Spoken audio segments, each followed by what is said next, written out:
दर्शकों नमस्कार, मैं हूं आपके साथ मीनल और आप देख रहे हैं MNS न्यूज टीवी। शाम की खबरों में आपका बहुत बहुत स्वागत है और अब शुरुआत करते हैं आज की हेडलाइंस के साथ। महागठबंधन का विरोध प्रदर्शन, आरजेडी और कांग्रेस का बड़ा ऐलान। कैंटीन के खराब खाने पर शिवसेना विधायक संजय गायकवाड़ ने कर्मचारी को पीटा। राजनीतिक उठापटक कर राहुल तेजस्वी ने किया बिहार बंद का नेतृत्व। और अब खबरें विस्तार के साथ। महागठबंधन का विरोध प्रदर्शन, आरजेडी और कांग्रेस का बड़ा ऐलान। बिहार के चुनाव पूर्व मतदाता सूची की विशेष गहन समीक्षा के खिलाफ महागठबंधन ने राज्यव्यापी चक्का जाम की घोषणा की है। इसमें मुख्य रूप से आरजेडी नेता तेजस्वी यादव और कांग्रेस के सांसद व लोकसभा में नेता प्रतिपक्ष राहुल गांधी की अगुवाई शामिल है। गैर पक्षपातपूर्ण संशोधन की आशंका। तेजस्वी यादव ने आरोप लगाया कि ये गहराई गई समीक्षा गरीब, दलित, पिछड़े और अल्पसंख्यक वर्ग के मतदाताओं को वोटर लिस्ट से बेदखल करने की साजिश है।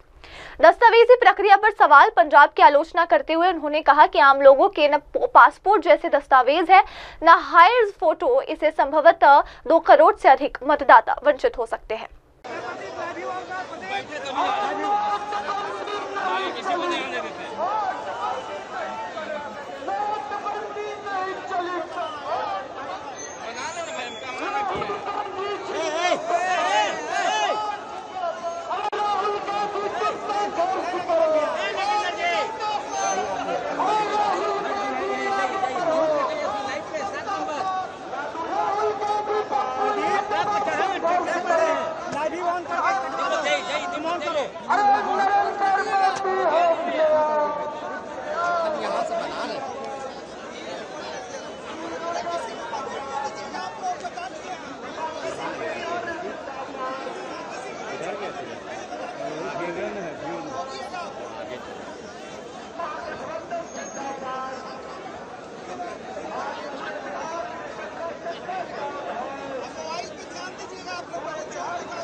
और अब बढ़ते अगली खबर की ओर। कैंटीन के खराब खाने पर शिवसेना विधायक संजय गायकवाड़ ने कर्मचारी को पीटा। राज्य विधानमंडल के मॉनसून सत्र के दौरान शिवसेना के विधायक संजय गायकवाड़ ने मुंबई में एमएलए आवास की कैंटीन में काम करने वाले कर्मचारी को कथित तौर पर पीटा, क्योंकि उन्हें खाने की गुणवत्ता पर गंभीर आपत्ति थी। घटना की जानकारी वीडियो में विधायक कर्मचारी को खाना सूंघने का बोलकर उसे बासी दाल चावल साबित करने का प्रयास करते नजर आ रहे हैं। उन्होंने खाने की गुणवत्ता पर सवाल उठाते हुए स्टाफ को सजा देने का फैसला किया। देखो, ये आकाशवाणी की जो कैंटीन है, मैं 30 साल से यहाँ पर आता हूँ और 5.5 साल से यहाँ रह रहा हूँ। मैंने कई बार इनके खाने के बारे में इनको समझाया कि आप खाना अच्छा दिया करो। 15 दिन का अंडा, 15-20 दिन का नॉनवेज, सब्जियाँ 2-2, 4-4 दिन की। तो इसकी वजह से पूरे महाराष्ट्र के जो करीबन रोज़ाना यहाँ पर 5-10 हज़ार लोग जो आते हैं वो सब यहाँ खाना खाते हैं और हर किसी की यही कंप्लेंट है। किसके खाने में छिपकली निकलती है, किसके खाने में चूहा निकलता है, किसी खाने में रस्सी निकलती है। कल रात में मेरे रूटीन टाइम पर 10 बजे मैंने खाने को ऑर्डर किया। सो मैंने दाल चावल और 2 चपाती मंगाया। चावल का निवाला मैंने खाते से मुझे महसूस हो गया कि इसमें कुछ तो भी प्रॉब्लम है। सो दूसरा निवाला खाने के बाद में मुझे वोमिटिंग हुई और मैंने उसका स्मेल लिया तो वो निष्कृष्ट दर्जे का खाना नहीं था, वो सड़ा हुआ खाना था। तो मैं जैसी हालत में मैं खाना खा रहा था वैसे मैं नीचे गया और वो मैनेजर से मैंने पूछा कि ये खाना आपने दिया है? बोले हाँ हमने दिया है। तो किसने लाया था? तो सब लोगों को लाया। मैंने मैनेजर और उनके 6 लोग और जो बैठे हुए खाने पर जो लोग बैठे थे उसको सबको ये स्मेल दिखाया। तो बोले ये बहुत गंदा है, ये खाने जैसा नहीं है। फिर मैंने उनको बताया कि मैंने आपको 10 बार ऐसे समझाया कि आप खाना अच्छे से दिया करो। आप हमारी जिंदगी से खेल रहे हैं, हमारी जान से खेल रहे हैं। ये अगर हम ये पॉइजन वाला खाना खाएंगे तो हम कल हमारी जान को कुछ भी हो सकता है। आज हजारों लोग वहाँ आते हैं, कर्मचारी आते हैं, पार्टी के कार्यकर्ता आते हैं। आप इसी तरह का खाना अगर उनको पेश करते हैं या देते हैं तो उनकी तो जान खतरे में। इसलिए जो रिएक्शन मेरी बात में रात में आई तो बहुत समझाने के बाद में, हर भाषा में समझाने के बाद, अगर ये लोग सुधरते नहीं है तो मुझे मेरी स्टाइल से मुझे उनसे बात करना पड़ेगा। सर, आप सरकार में हैं और इस तरीके का जो व्यवहार है वो कैंटीन की ओर से किया जा रहा है आपको लेकर या आपके यहाँ जो लोग आते हैं उनको लेकर, सरकार को इससे लेकर सरकार के साथ कुछ बात? मेरे ख्याल से हर साल हजारों कंप्लेंट सरकार की तरफ एक कैंटीन की जाती है। वो सारी कंप्लेंट को क्यों नजरअंदाज किया जाता है ये मुझे पता नहीं है। बार बार 30 साल से एक ही कंत्राटदार को ये कंत्राट कैसा मिलता है? हजारों कार्यकर्ता लोगों की कंप्लेंट्स है, पब्लिक की कंप्लेंट है, एमएलएस की कंप्लेंट है। इतना होने के बाद में उसकी इंक्वायरी क्यों नहीं होती?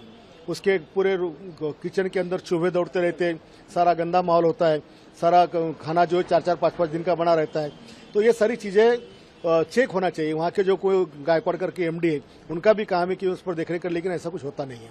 सरकार से क्या मांग है? और मैं आज विधानसभा के अंदर पॉइंट ऑफ इंफॉर्मेशन के माध्यम से मैं हमारे अध्यक्ष जी से रिक्वेस्ट करूंगा कि भाई इस तरह से जो आमदार है वो आमदार की सुरक्षा आपका फर्ज है, उनका रक्षण होना जिम्मेदारी आपकी है।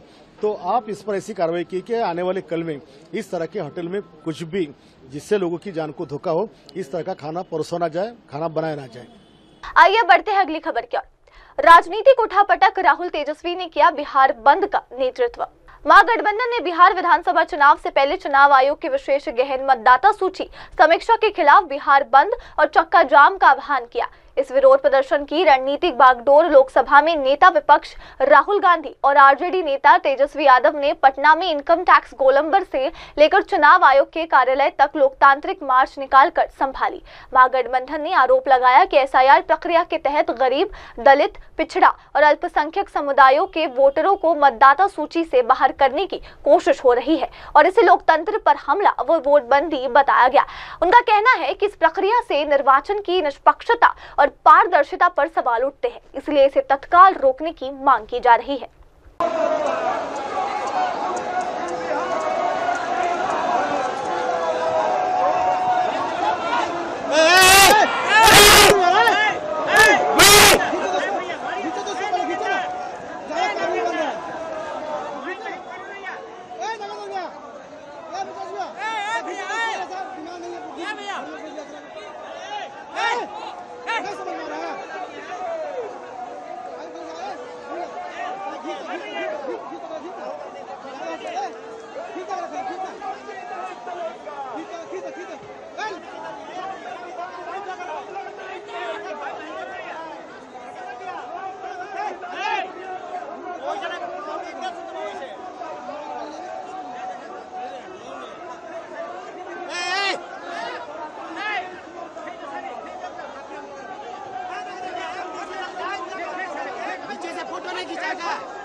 आइए अब देखते हैं अगली खबर। परिवहन, पर्यटन और संस्कृति विशेषज्ञ संसदीय स्थायी समिति हुई बैठक। संसद भवन में स्थित अतिरिक्त सदन पार्लियामेंट हाउस एनेक्सर में परिवहन, पर्यटन और सांस्कृतिक विशेषज्ञ संसदीय स्थायी समिति की बैठक संपन्न हुई। इस बैठक की अध्यक्षता सांसद संजय कुमार झा ने की। बैठक में उपस्थित प्रमुख व्यक्ति एयर इंडिया के सीईओ कैम्पबेल विल्सन, नागरिक उड्डयन मंत्रालय डीजीसीए तथा एयरपोर्ट्स अथॉरिटी ऑफ इंडिया के शीर्ष अधिकारी है। बैठक के दौरान समिति ने एयरफेयर पर हुई अप्रत्याशित वृद्धि, विमान सुरक्षा मामलों और एयरलाइन सेवा गुणवत्ता जैसे महत्वपूर्ण मुद्दों पर विचार किया। समिति ने सुझाव दिया कि डीजीसीए को एयरफेयर पर अस्थायी मूल्य सीमा लगाने तथा एआई आधारित निगरानी तंत्र एयर प्राइस गार्डियन विकसित करने की शक्ति मिलनी चाहिए।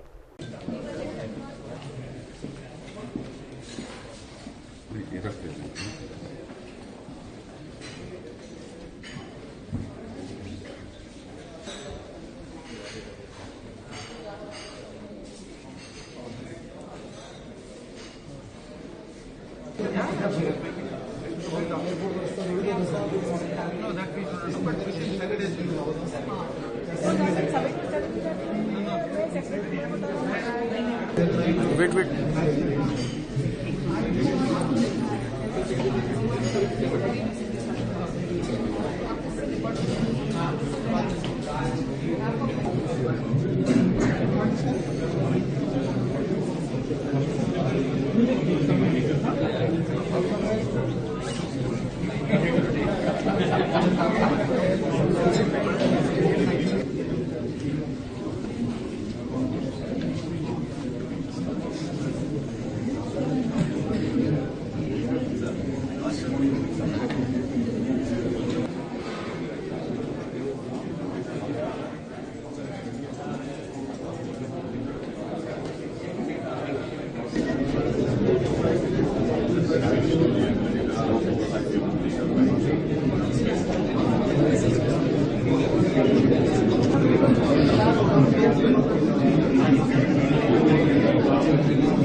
अरे यही से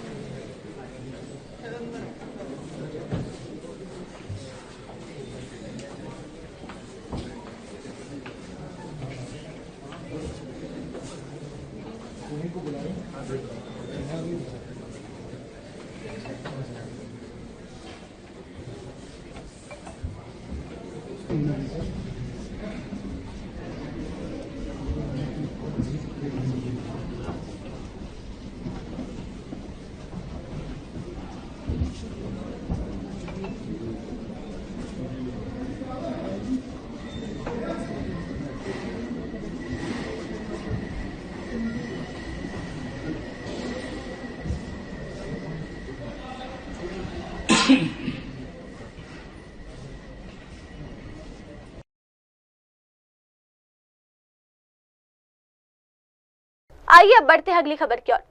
तेजस्वी यादव का आरोप, चुनाव आयोग राजनीतिक पक्ष का हिस्सा, गरीब मजदूरों को वोटर लिस्ट से हटाया जा रहा है। आरजेडी नेता और बिहार विधानसभा में नेता प्रतिपक्ष तेजस्वी यादव ने बिहार बंद के दौरान संवाददाताओं से बताया कि चुनाव आयोग अब गुजरात के 2 अधिकारियों द्वारा संचालित किसी राजनीतिक दल की शाखा बन गया है और इसकी विश्वसनीयता समाप्त हो चुकी है। उन्होंने कहा कि गरीबों के नाम हटाने की बड़े पैमाने पर तैयारी हो रही है। पहले उनके नाम हटेंगे, फिर उनकी पेंशन और राशन भी छिन जाएगी। तेजस्वी ने आरोप लगाया कि इस विशेष गहन संशोधन के तहत गरीब, दलित, पिछड़ा और प्रवासी मजदूरों को इलेक्ट्रॉनिक रूप से मतदान प्रक्रिया से दूर रखा जा रहा है। उन्होंने पीएम मोदी और नीतीश कुमार पर निशाना साधते हुए कहा कि आयोग प्रधानमंत्री और मुख्यमंत्री की चुप्पी में काम कर रहा है। आज आप लोगों ने बंद बुलाया है। देखिए, हम आज पूरा बिहार बंद है और आप सब लोग जान रहे हैं जिस प्रकार से इलेक्शन कमीशन ने अपनी विश्वसनीयता जो है वो खो दिया है और लगातार जो है गरीबों का वोटर लिस्ट से नाम काटने की बड़े पैमाने पर तैयारी चल रही है। पहले ये नाम काट रहे हैं, फिर पेंशन काटेंगे, फिर राशन काटेंगे। इसको लेकर के जो है सभी महागठबंधन के दलों ने आज बिहार बंद का ऐलान किया है। साथ ही जितने ट्रेड यूनियन थे उनका पहले से ही बंद करने का कॉल था। हम लोग उसका भी समर्थन करते हुए आज राहुल गांधी जी आ रहे हैं, लेफ्ट के सभी हमारे साथी हैं, मुकेश जी हैं, सब लोग मिलकर के बिहार बंद कर रहे हैं। ये देखिए, पूरे बिहार के लोगों में नाराजगी है इलेक्शन कमीशन को लेके। खास तौर पे इलेक्शन कमीशन जो है अब एक पॉलिटिकल पार्टी का प्रकोष्ठ बन करके रह गया है। उसके इशारे पे ही सारा फैसला, निर्णय जो है लिया जाता है। खुद ही इलेक्शन कमीशन कंफ्यूज है, करना क्या चाहती है। बार बार जो है गाइडलाइंस जो है चेंज किए जा रहे हैं। आपने देखा होगा एक डीएम का भी ऑडियो जो है वायरल हो रहा है बड़ी तेजी से। साफ तौर पे डीएम का कहना है कि भाई डॉक्यूमेंट मत लो। इलेक्शन कमीशन कहता है डॉक्यूमेंट लो, खाली साइन करा लो, अंगूठा मरवा लो और कलेक्शन पे ज्यादा ध्यान दो, डिस्ट्रीब्यूशन पे मत दो। यानी ये भी क्यों कर रहे हैं कार्रवाई? तो कोई भी सवाल का जवाब जो है इलेक्शन कमीशन ने हम लोगों को दिया नहीं, ना एक बार भी आके प्रेस कॉन्फ्रेंस करके सभी चीजों को जो है स्पष्ट किया। आपकी लड़ाई जारी रहेगी जब तक आप लोग नहीं, हम लोग तो लड़ेंगे, हर एक प्लेटफॉर्म पे लड़ेंगे, सड़क हो, सदन हो, न्यायालय हो, कहीं भी लड़ना हो लड़ेंगे। लेकिन इससे पहले देखा गया कि विपक्ष हर बार आवाज उठाती है, लेकिन इलेक्शन कमीशन उसको सिर से खारिज कर देती है। अब जो उनको आका जो लोग कहते हैं वही लोग कर रहे हैं। 2 गुजरात के लोग तय करेंगे कौन बिहारी वोटर वोट देगा, कौन नहीं देगा। ये संविधान के साथ, लोकतंत्र के साथ अगर कोई छेड़छाड़ करे और बिहार लोकतंत्र की जननी, वहीं से लोकतंत्र को ये खत्म करना चाहे तो हम लोग चुप बैठने वाले तो है नहीं। बिहार का चुनाव पे क्या असर पड़ेगा? अगर मान लीजिए अगर वोटर लिस्ट में जो भी रिवीजन हो रहा है उसको ठीक जो आप लोग मुंह तोड़ जवाब मिलेगा, मुंह तोड़ जवाब मिलेगा। आइए बढ़ते अगली खबर की ओर। पीएमएवाई पर असम के मंत्री रंजित कुमार दास का दावा कि 21 लाख मकान बन चुके लखपति दीदी योजना से 30,000 करोड़ का आर्थिक लाभ। असम के पंचायत एवं ग्रामीण विकास मंत्री रंजित कुमार दास ने बताया कि प्रधानमंत्री आवास योजना ग्रामीण के अंतर्गत राज्यों में अब तक 21 लाख घरों का निर्माण पूरा कर लिया गया है और लगभग 7 लाख घरों का निर्माण अभी चल रहा है। इसके बाद एक सर्वेक्षण के जरिए उन परिवारों की सूची बनाई जाएगी जिनके पास अभी भी कच्चे मकान है और ये सूची ग्राम सभाओं में रखी जाएगी। इसके अतिरिक्त उन्होंने बताया कि इस योजना में गरीबों को सुविधाएं जैसे घर, पानी, बिजली, साथ ही बैंक अकाउंट खुलवाने पर जोर दिया गया है। कैसे काम चल रहा है? ऑल टुगेदर हम लोग का वेट लिस्ट में लगभग 28 लाख हम लोग का वेट लिस्ट में नाम था। हम लोग जब 20 लाख मकान कंप्लीट करने का बाद जनवरी महीना में आकर के माननीय शिवराज चौहान जी ने हम लोग को 3,80,000 लगभग हम लोग मकान दिलाया और कुछ दिन पहले 3,70,000 फिर भी हम लोग को मकान दिलाया और अभी लगभग 21 लाख का घर का काम कंप्लीट हो गया, बाकी 7 लाख का काम चल रहा है। इसके बाद भी जिसका घर नहीं है, जिसका पक्का घर नहीं है, उनको घर देने के लिए भी भारत सरकार ने बोला है जिसका अभी भी घर नहीं बना है, अभी भी कच्चा घर में है, उन लोग के लिए हम लोग सर्वे किया है और ये सर्वे जो लिस्ट है वो लिस्ट को हम लोग जो ग्राम सभा में प्लेस करेगा, प्लेस करने के बाद बाकी जितना वो निकलेगा अगले दिन मोदी जी का नेतृत्व में आसाम में क्या हिंदुस्तान में जितना कच्चा घर वाला है सभी कच्चा घर वाला को पक्का घर बन जाएगा। तो कोई टारगेट रखा गया है कि कितने साल तक? नहीं, अभी टारगेट नहीं रखा क्योंकि हम लोग का जो सर्वे आया है सर्वे वो देखने पड़ेगा क्योंकि ऐसा भी हुआ है जो नजदीक वाला जो अपना घर है, एक तो पक्का घर है, नजदीक वाला जो कच्चा घर वाला है उन लोग दिखाया है, ये तो हो नहीं पाएगा। इसीलिए ग्राम सभा में प्लेस करेगा। हर ग्राम सभा वो अगर अनुमोदित करेगा, जितना अनुमोदित करेगा वही हिसाब से उन लोग को घर मिलेगा। लेकिन along with the union government, state government also taken up the lots of initiative for the women empowerment, and your department also taken up the lots of through this the state rural livelihood mission. तो आपने पहले भी जिक्र किया था, तो कैसे target रखा हुआ है और वुमेन एम्पावरमेंट? हम लोग माननीय प्रधानमंत्री मोदी जी ने बार बार बोल रहा है कि हिंदुस्तान में 4 जाति है, एक है गरीब जाति, एक है महिलाओं है, एक है किसान है और एक है युवा और युवती है। तो जब तक हम लोग उन लोग को आगे ले नहीं पाएगा तब तक हम लोग देश को आत्मनिर्भर बन नहीं सकेगा। इसलिए माननीय प्रधानमंत्री जी ने क्या है, जितना गरीबों है गरीबों को मकान दिलाया है, जितना गरीबों है इलेक्ट्रिसिटी के कनेक्शन दिलाया है, गैस दिलाया है, एचबीएम से उन लोग को शौचालय दिलाया है, जेजेएम से पानी दिलाया, व्यवस्था क्या है। जितना गरीब है, जितना औरत है, सभी को बैंक में जाने के लिए जो साहस प्रदान किया है और सिर्फ साहस प्रदान नहीं किया है, बैंक का द्वारा जो डायरेक्ट बेनिफिट ट्रांसफर 64,000 करोड़ का अभी जो ट्रांजेक्शन हुआ है, ये भारी मात्रा में ट्रांजेक्शन है। ट्रांजेक्शन होने के लिए क्या है, जो बीच में जो दलाल लोग रहता है, पहले जो कांग्रेस का जमाने में क्या होता है, जो रुपया दायरे करता है, दायरे करके ऑफिस होकर के जाता है, लेकिन उन लोग का बैंक अकाउंट सिस्टम नहीं था जो बेनिफिशियरी का, इसलिए दलाल लोग ज्यादा रहता है। लेकिन अभी आसाम में होकर हिंदुस्तान में दलाली कम हो गया है। इनका बात गरीबों का बात महिलाओं के काम कर रहा है। माननीय प्रधानमंत्री जो बोला है जो हर महिला को आत्मनिर्भर बनाना पड़ेगा, ये जो लाखपति दीदी का जो स्कीम है, इधर में असम में भी हम लोग ऑलरेडी प्रयास कर रहा है। Already we have more than 8 lakh Lakhpati Didi, but we have the registered number of self-help women more than 40 lakhs, and out of the 40 lakhs we selected 30 lakhs women from the self-help group. And the government of Assam, particularly our Honorable Chief Minister of Assam, Dr. Himanta Biswa Sarma ji, assured that each and every women of the self-help group who is already eligible, they will got at first 10,000 from our government side, next time 25,000 from the government side, and 50% from the bank side, and after that 50,000 they will got from the bank and the government side. Altogether more than 85,000 within the 3 years they will got, and after 3 years we expecting more than 30 lakhs the Mahila they will become the Lakpati women.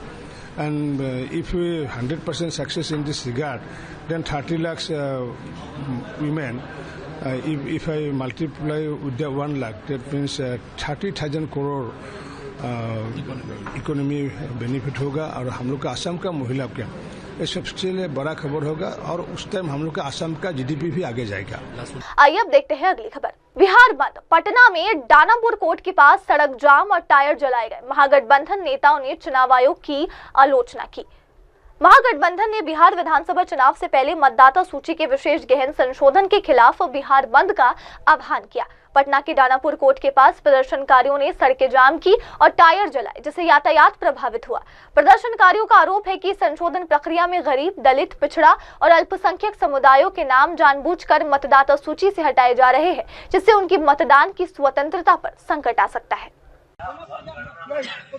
मांग तो है हम लोग की, सबसे पहले मांग है कि जो वोटर लिस्ट वाला मामला है जो पहले से था वो रहना चाहिए बरकरार, उसमें थोड़ा सा भी छेड़छाड़ सरकार में। इसलिए हम लोग आज हमारा प्रतिपक्ष नेता तेजस्वी यादव के ऐलान है कि सरकार से जो हम लोग को सुविधा चाहिए वो सुविधा बरकरार रहना चाहिए। सरकार नहीं दे रही है सुविधा, इसलिए हम लोग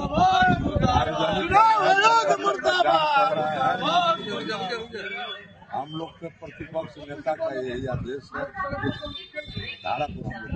मनमाने ढंग से आदेश, तानाशाही आदेश निकाला गया, जिससे कम से कम 2 करोड़ बिहारी गरीब का नाम कट गया। जिस गरीब के पास मनरेगा कार्ड है, जॉब कार्ड है, ड्राइविंग लाइसेंस है, राशन कार्ड है, आधार कार्ड है, उन सभी सर्टिफिकेट को अमान्य कर दिया गया।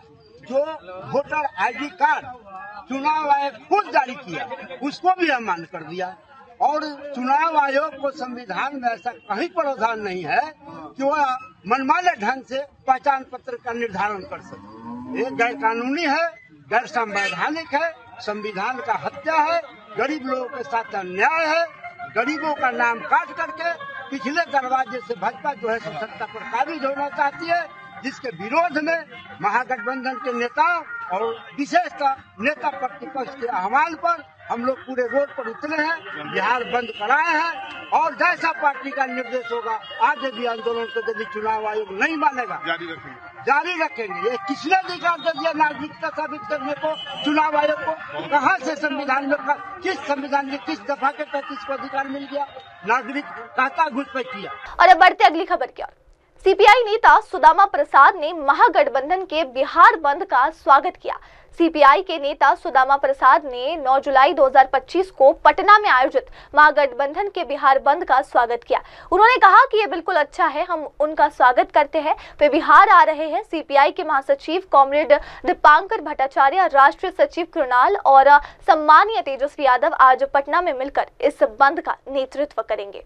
बिल्कुल अच्छा है, स्वागत है उनका। यहाँ बिहार के अंदर वो आ रहे हैं, उनका स्वागत है। भाकपा माले के महासचिव कॉमरेड दीपांकर भट्टाचार्य जी हैं, पटना के अंदर राष्ट्रीय सचिव कुणाल जी हैं, माननीय तेजस्वी यादव जी हैं। सब लोग मिलजुल करके आज का बंद का नेतृत्व करेंगे पटना में। और यहाँ बिहार, यहाँ आरा सहित पूरे जिले में जाम की स्थिति है। जो आम हड़ताल था पहले से घोषित, जो मजदूर वर्ग के अधिकारों को खत्म करने के लिए भाजपा की सरकार ने कोरोना काल में ही ये 4 श्रम कोड लाए थे, जिस समय तीनों कृषि कानून आए किसानों के विकास के नाम पर, जिसको देश के किसानों ने समझा वापस कराया। लेकिन ये मजदूरों के हित के नाम पर 4 श्रम कोड लाए गए हैं, जो उनके 44 श्रम अधिकार थे, जो वर्षों की लड़ाई के बाद उन्होंने हासिल किया था।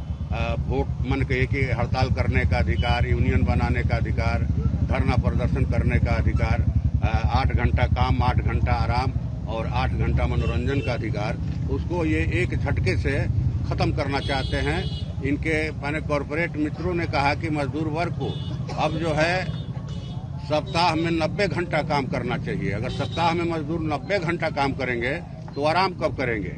हैं, ये 8 घंटे के वेतन में 12 घंटा ड्यूटी ले रहे हैं। शुरू हो गई है ये बात।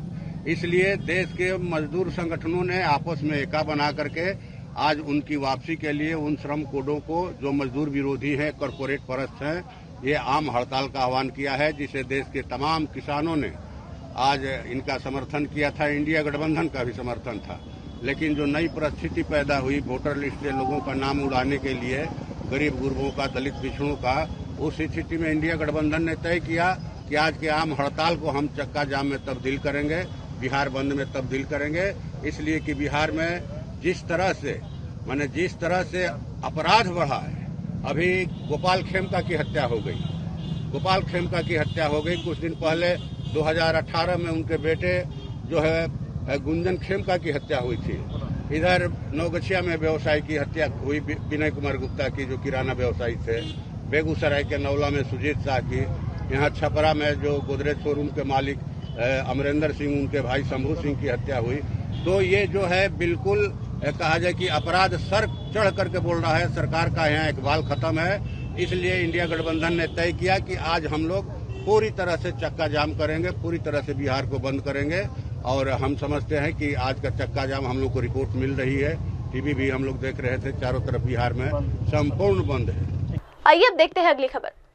ब्राजील में पीएम मोदी के स्वागत में ऑपरेशन सिंदूर पर आधारित संस्कृति प्रस्तुति प्रधानमंत्री नरेंद्र मोदी की ब्राजील यात्रा के दौरान भारतीय सांस्कृतिक संबंधों को प्रदर्शित करने के लिए भारतीय सांस्कृतिक संबंध परिषद की निदेशक ज्योति किरण शुक्ला ने विशेष सांस्कृतिक कार्यक्रमों का आयोजन किया।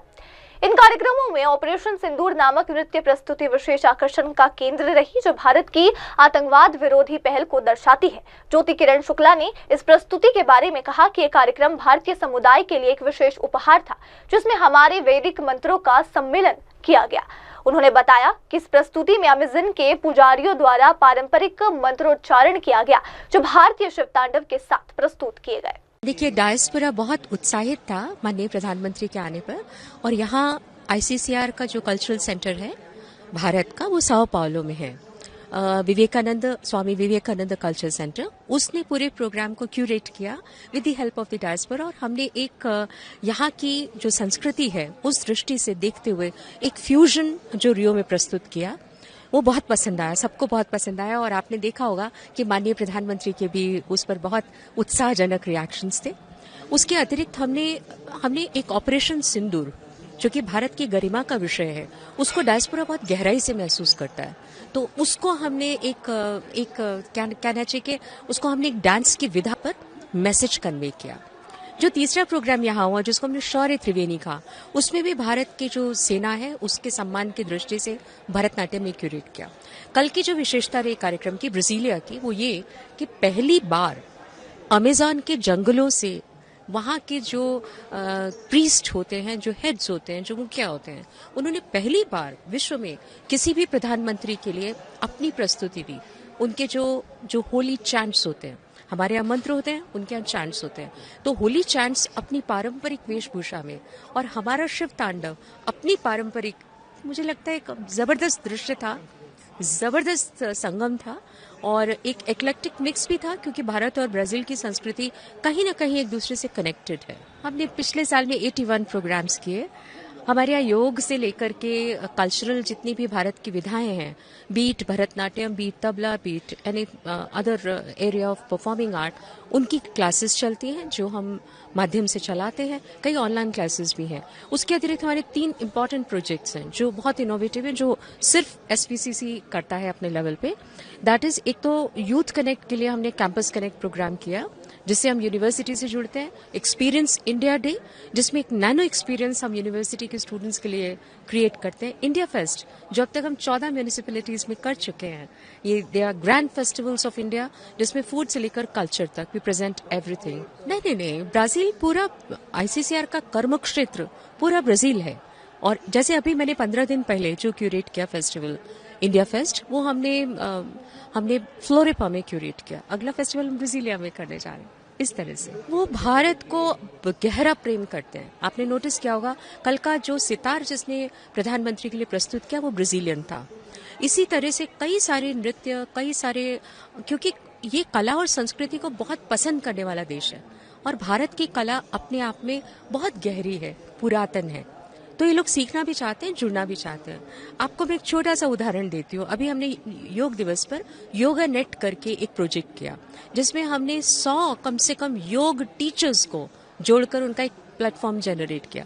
तो 100 टीचर्स जिस जगह के योगा के अवेलेबल हैं, आप सोचिए वहाँ योग को चाहने वाले कितने होंगे। हमने 100 जोड़े, शायद 1000 भी होंगे। I mean it's just a beginning. तो भारत की संस्कृति के प्रति जुड़ाव भी है, प्रेम भी है, सम्मान भी है और क्यूरियोसिटी भी है। जैसे बॉलीवुड, हमने लास्ट ईयर पूरा बॉलीवुड कार्निवल में प्रेजेंट कर दिया।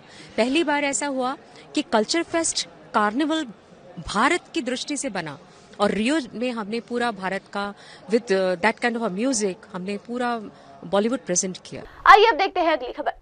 प्रधानमंत्री मोदी ने ब्रिक्स सम्मेलन में आतंकवाद के खिलाफ एकजुटता की अपील की। प्रधानमंत्री नरेंद्र मोदी ने ब्राजील के रियो डी जेनेरियो में आयोजित 17वें ब्रिक्स सम्मेलन में आतंकवाद और आतंकवाद वित्त पोषण के खिलाफ वैश्विक एकजुटता की आवश्यकता पर जोर दिया। उन्होंने कहा कि आतंकवाद के खिलाफ कोई दोहरा मापदंड नहीं हो सकता। यदि कोई देश आतंकवाद को सीधे या परोक्ष रूप से समर्थन देता है तो इसे परिणाम भुगतने होंगे। आतंकवादियों के खिलाफ प्रतिबंध लगाने में कोई हिचकिचाहट नहीं होनी चाहिए। फ्रेंड्स, मेरे मित्र राष्ट्रपति लूला भारत और ब्राजील स्ट्रेटेजिक पार्टनरशिप के चीफ आर्किटेक्ट हैं। हमारे संबंधों को प्रगाढ़ करने में उनकी महत्वपूर्ण भूमिका रही है।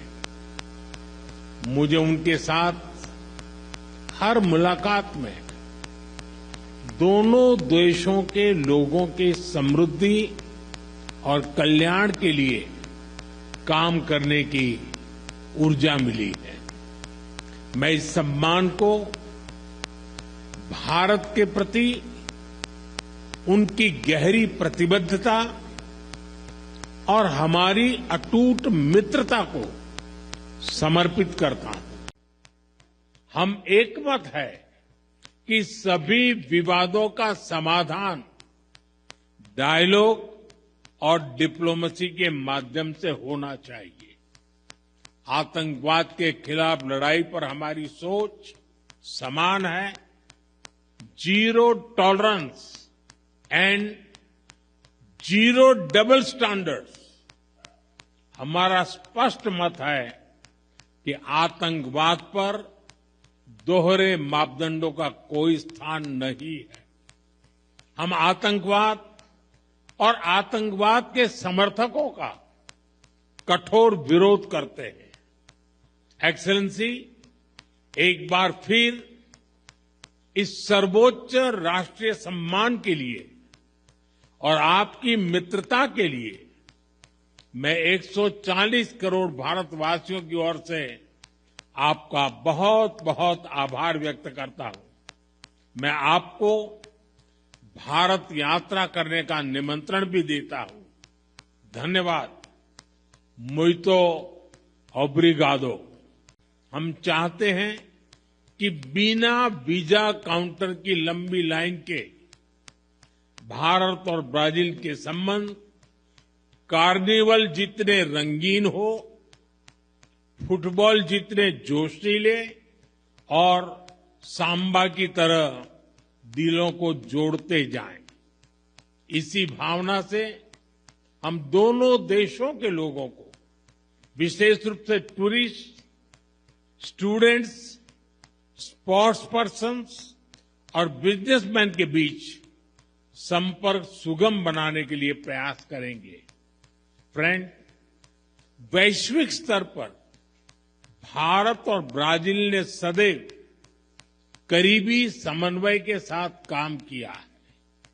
दो बड़े लोकतांत्रिक देशों के रूप में हमारा सहयोग न केवल ग्लोबल साउथ बल्कि पूरी मानवता के लिए प्रासंगिक है। हम मानते हैं कि ग्लोबल साउथ की चिंताओं और प्राथमिकताओं को वैश्विक मंचों पर रखना हमारा नैतिक दायित्व है। आज जब विश्व तनाव और अनिश्चितता के दौर से गुजर रहा है, मेरे मित्र ने बड़े विस्तार से बताया है, मैं इसको रिपीट नहीं कर रहा हूं। भारत ब्राजील की यह साझेदारी स्थिरता और संतुलन का एक अहम स्तंभ है। फ्रेंड, रक्षा के क्षेत्र में बढ़ता सहयोग हमारे गहरी आपसी विश्वास का प्रतीक है। हम अपने रक्षा उद्योगों को आपस में जोड़ने के प्रयास जारी रखेंगे। आर्टिफिशियल इंटेलिजेंस और सुपर कंप्यूटर में हमारा सहयोग बढ़ रहा है। यह समावेशी विकास और ह्यूमन सेंट्रिक इनोवेशन की हमारी एक जैसी सोच का प्रमाण है। ब्राजील में यूपीआई के एडॉप्शन पर भी दोनों पक्ष मिलकर काम कर रहे हैं। हमें डिजिटल पब्लिक इंफ्रास्ट्रक्चर और स्पेस जैसे क्षेत्रों में भारत का सफल अनुभव ब्राजील के साथ साझा करने में खुशी होगी।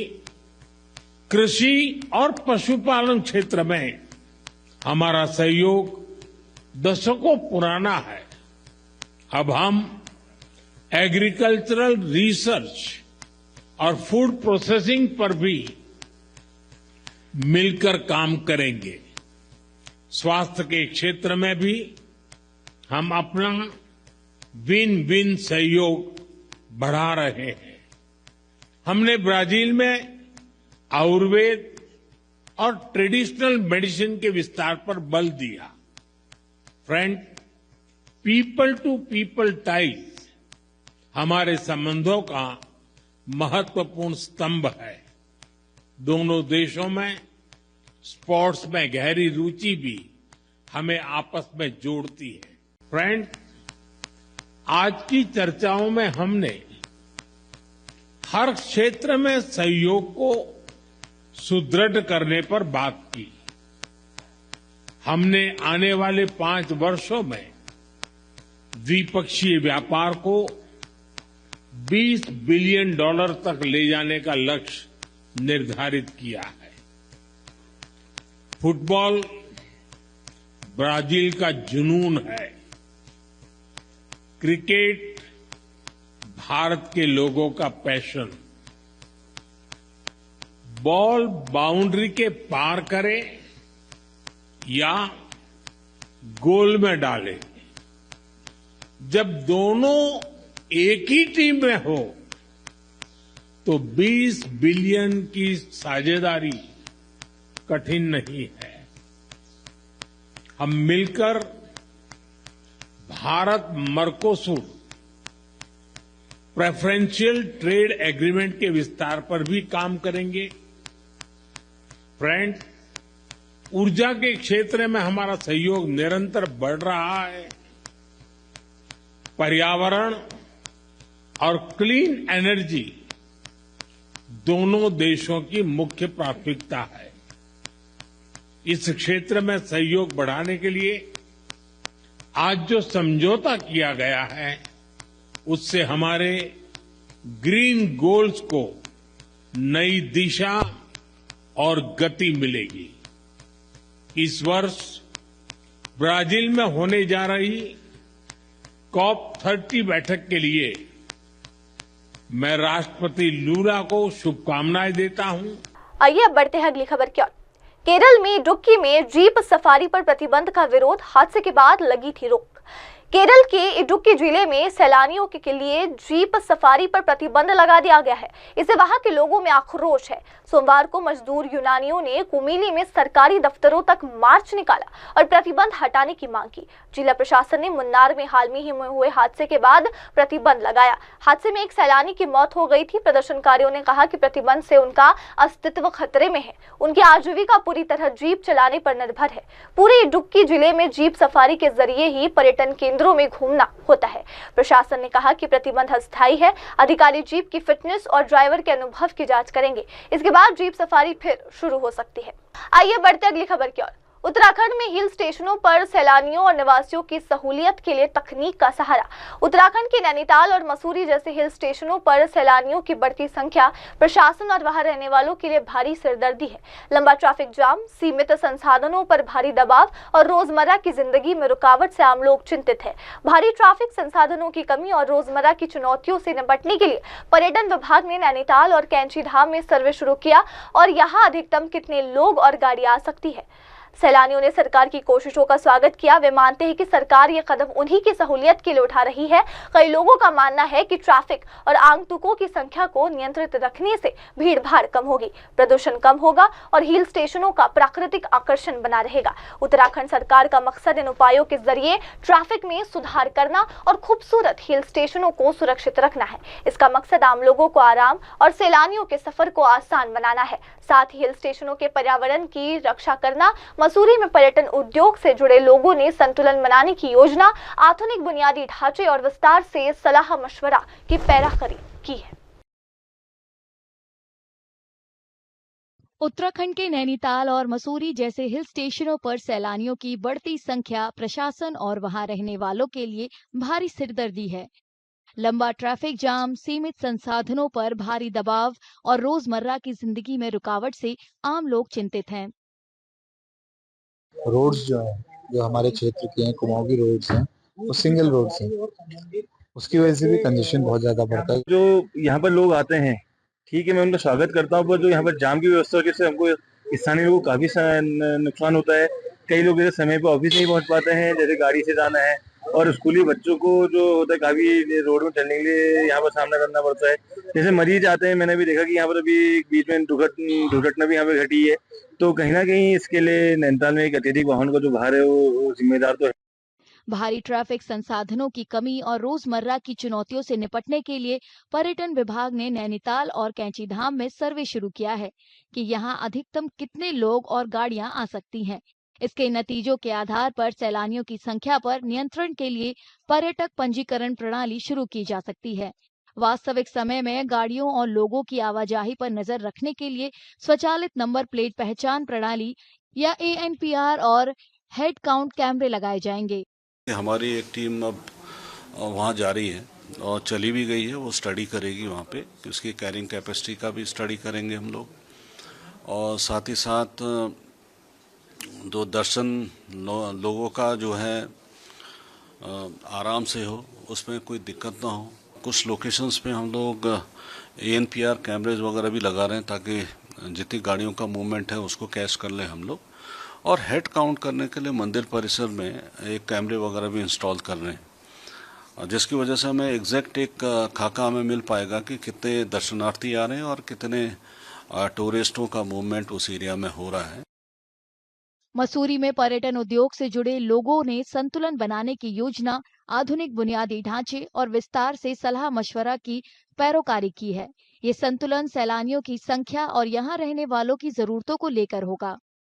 2 दिन पहले हम लोगों की एक वार्ता हुई है पर्यटन सचिव के साथ, और उसमें हम लोगों के द्वारा भी सुझाव दिए गए, उनके द्वारा भी वार्ता की गई हम लोगों के साथ कि हमारे को किस तरीके से हम पर्यटन में और पर्यावरण में एक संतुलन बना सकें।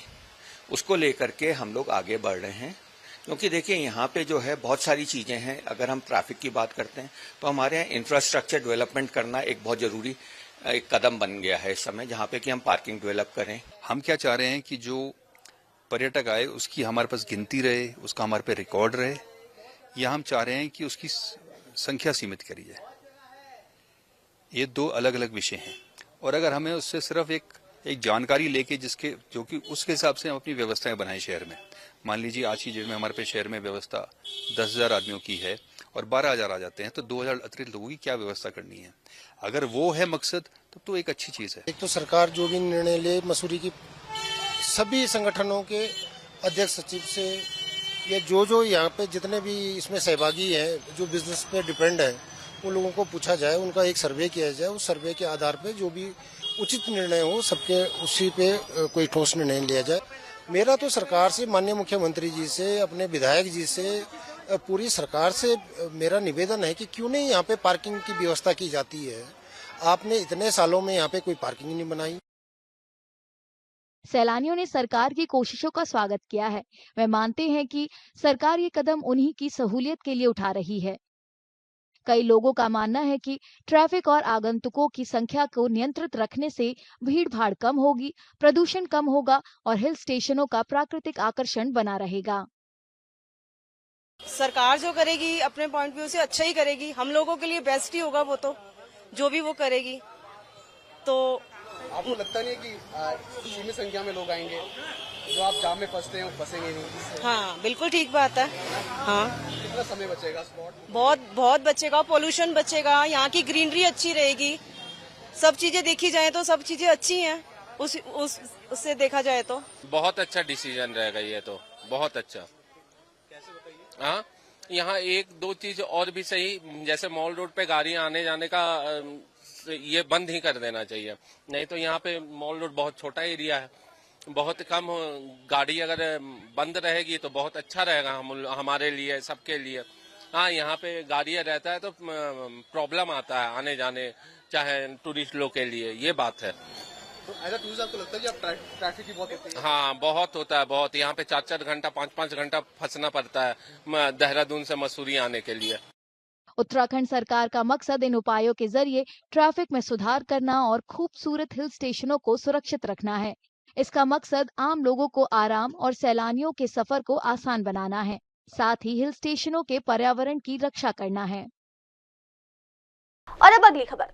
अमरनाथ यात्रा में जम्मू से तीर्थ यात्रियों का छठा जत्था रवाना हुआ। अब तक 70,000 से अधिक लोगों ने किए बाबा बर्फानी के दर्शन। बम बम भोले के जयकारों के बीच अमरनाथ यात्रा के लिए छठा जत्था बहुस्तरीय कड़ी सुरक्षा के बीच सोमवार सुबह जम्मू के भगवती नगर आधार शिविर से रवाना हुआ। इस जत्थे में 8600 से ज्यादा तीर्थयात्री रवाना किए गए। बुधवार को जम्मू से यात्रा शुरू होने के बाद से ये तीर्थयात्रियों का सबसे बड़ा जत्था रवाना किया गया। इसके साथ ही अब तक जम्मू आधार शिविर से 40,000 से ज्यादा तीर्थयात्री बाबा बर्फानी के दर्शन के लिए रवाना हो चुके हैं। यात्रा में ऐसे तीर्थयात्री भी दिखे जो करीब 2 दशकों से ज्यादा समय से हर साल तीर्थ यात्रा के लिए आ रहे हैं। अनंतनाग जिले में 3,800 मीटर से अधिक की ऊंचाई पर प्राकृतिक रूप से बर्फ से बने शिवलिंग के दर्शन के लिए दूर दूर से तीर्थयात्री यहाँ आते हैं और पूजा अर्चना करते हैं। इस साल अब तक लगभग 70,000 से ज्यादा तीर्थयात्री बाबा बर्फानी के दर्शन कर चुके हैं। 3 जुलाई को शुरू हुई इस तीर्थ यात्रा का समापन 9 अगस्त को होगा।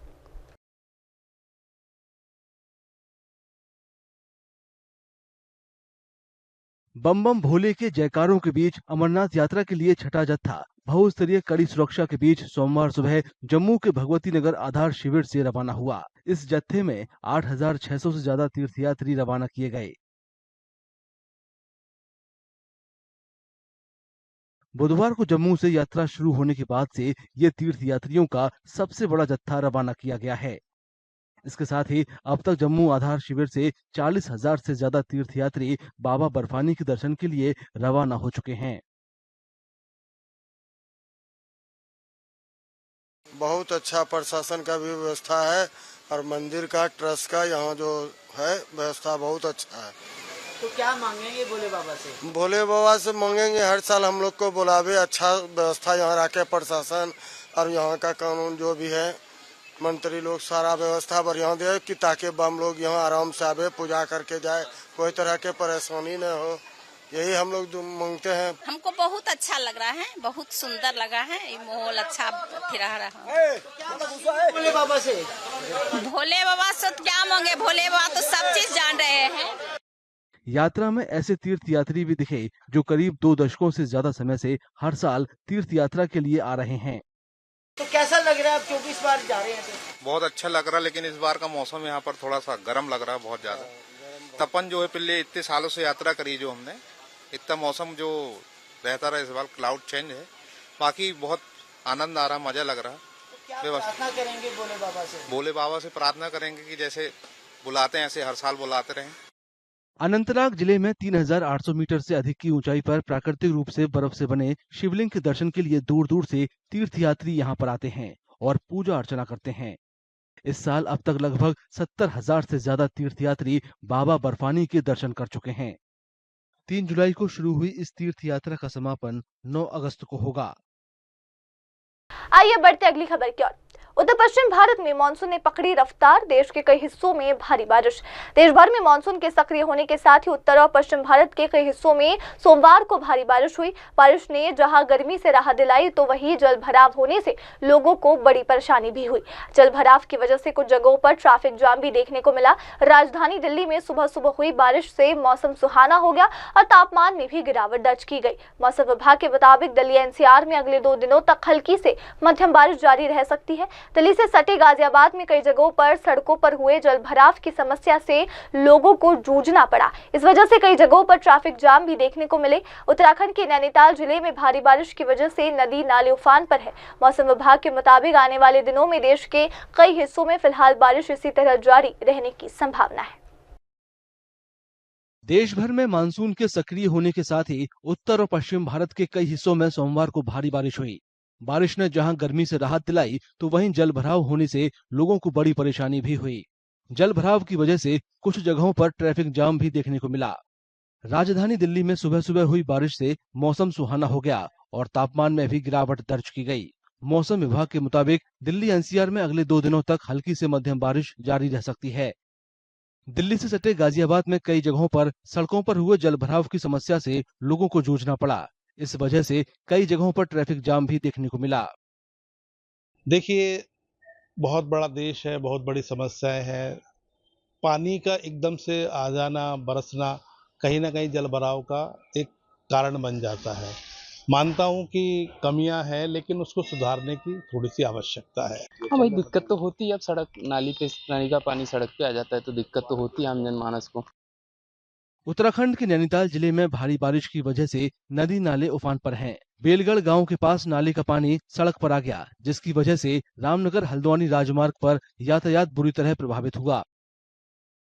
वहीं देश के पश्चिमी हिस्से मुंबई में रुक रुक कर पूरे दिन बारिश हो रही है। मौसम विभाग के मुताबिक आने वाले दिनों में देश के कई हिस्सों में फिलहाल बारिश इसी तरह जारी रहने की संभावना है। और अब बढ़ते हैं अगली खबर की ओर। मोबाइल की लत छीन रही बच्चों में बढ़ रही शारीरिक और मानसिक समस्या। मोबाइल का इस्तेमाल हद से ज्यादा बढ़ता जा रहा है। 1.5 साल का बच्चा भी मोबाइल चला लेता है। विशेषकर बच्चों में देखने को मिल रहा है कि बच्चे मोबाइल एडिक्टेड हो रहे हैं। अधिकतर समय मोबाइल पर गेम खेलने या फिर यूट्यूब पर वीडियो आदि देखने में बिता रहे हैं। मोबाइल का हद से ज्यादा इस्तेमाल बच्चों को न सिर्फ शारीरिक तौर पर बल्कि मानसिक तौर पर भी नुकसान पहुंचा रहा है। बच्चों में चिड़चिड़ापन बढ़ता जा रहा है। गाजियाबाद के मुख्य चिकित्सा अधिकारी द्वारा बच्चों में लगातार बढ़ रही मोबाइल की लत को लेकर एडवाइजरी जारी की गई। अभिभावक विवेक त्यागी बताते हैं कि बच्चों के लिए मोबाइल के इस्तेमाल को सीमित करना बेहद आवश्यक हो गया है। बेटे का मोबाइल का प्रयोग सीमित कर रखा है। स्कूल के कार्य फिर जरूरी काम आदि के लिए ही मोबाइल उपलब्ध कराते हैं। दिन भर में सिर्फ 30 मिनट मोबाइल का इस्तेमाल करने की अनुमति है। हमारा प्रयास रहता है कि बेटा रचनात्मक गतिविधियों में व्यस्त रहे। फिलहाल बेटा विभिन्न प्रकार के गेम्स में भाग लेता है और ताइक्वांडो का नेशनल प्लेयर है। मेरा मानना है कि एक बार बच्चों की रुचि रचनात्मक गतिविधियों या खेलों में उत्पन्न हो जाती है तो उनका मोबाइल के प्रति ज्यादा रुझान नहीं रहता। गाजियाबाद पेरेंट्स एसोसिएशन के अध्यक्ष सीमा त्यागी ने बताया कि पेरेंट्स एसोसिएशन लगातार अभियान चलाकर अभिभावकों को जागरूक कर रही है। संगठन द्वारा समय समय पर अभिभावकों को बताया जाता है कि किस तरह से बच्चों का मोबाइल का उपयोग काम करवा सकते हैं। मुख्य चिकित्सा अधिकारी द्वारा इस ओर ध्यान दिया गया है कि इसके लिए अभिभावकों की तरफ से सीएमओ का पेरेंट्स एसोसिएशन धन्यवाद करती है। हमारी कोशिश है कि सीएमओ द्वारा जारी की गई एडवाइजरी के बारे में लोगों को अधिक से अधिक जागरूक कर सके। सीएमओ गाजियाबाद का ये बहुत अच्छा डिसीजन है और सराहनीय कदम है और बधाई उनको कि उन्होंने टाइम रहते इस चीज का डिसीजन लिया और ये गाइडलाइन जारी की, बशर्ते ये गाइडलाइन पूरी तरीके से प्रभावी हो और इन पर काम करें। देखिए, हम जब भी कोई टेक्नोलॉजी विकसित होती है तो उसका प्रभाव की बजाय दुष्प्रभाव ज्यादा पड़ता है। हम डिजिटल इंडिया की बात कर रहे हैं और इस डिजिटल इंडिया ने ही छोटे छोटे बच्चों को आदत डाल दी है इन मोबाइल फोनों की। एज ए पेरेंट एसोसिएशन हम सभी पेरेंट्स को जागरूक कर रहे हैं और साथ ही साथ स्कूलों में भी ये रिक्वेस्ट कर रहे हैं कि आप जो पढ़ाई का काम है वो मोबाइल पर और टैब पर कम भेजिए, ज्यादा से ज्यादा काम आप स्कूल में कराइए, क्योंकि बच्चे पढ़ाई के नाम पर मोबाइल लिए बैठे रहते हैं और उस वक्त वो क्या देख रहे हैं, क्या कर रहे हैं, कुछ नहीं कह सकते।